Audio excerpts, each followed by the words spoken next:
বিশ্বজুড়ে ৮০ কোটির বেশি প্রাপ্তবয়স্ক মানুষ ডায়াবেটিসে আক্রান্ত। আগের হিসাবের তুলনায় যা প্রায় দ্বিগুণ। ডায়াবেটিসে আক্রান্ত ৩০ বছর বয়সী রোগীদের অর্ধেকের বেশি চিকিৎসা নিচ্ছেন না। নতুন এক গবেষণা প্রতিবেদন থেকে এসব তথ্য জানা গেছে। এ রোগের চিকিৎসা না নেওয়া হলে হৃৎপিণ্ড, রক্তনালী, স্নায়ু ও অন্যান্য অঙ্গপ্রত্যঙ্গের হতে পারে ক্ষতি।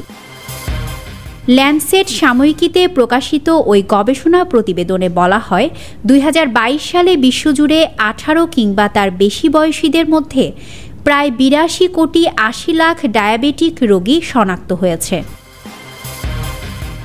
বিশ্ব স্বাস্থ্য সংস্থার আগের এক হিসাব অনুযায়ী বিশ্বে ডায়াবেটিসে আক্রান্ত রোগীর সংখ্যা ছিল প্রায় ৪২ কোটি ২০ লাখ। গবেষণায় দেখা যায় ১৯৯০ সাল থেকে বিশ্বে ডায়াবেটিসের হার ৭% থেকে বেড়ে ১৪% হয়েছে।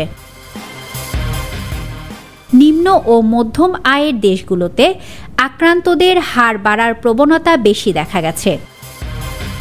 তবে কিছু উচ্চ আয়ের দেশে অবস্থার উন্নতি হতে দেখা গেছে। ইন্টারন্যাশনাল ডেস্ক, দৈনিক করতোয়া।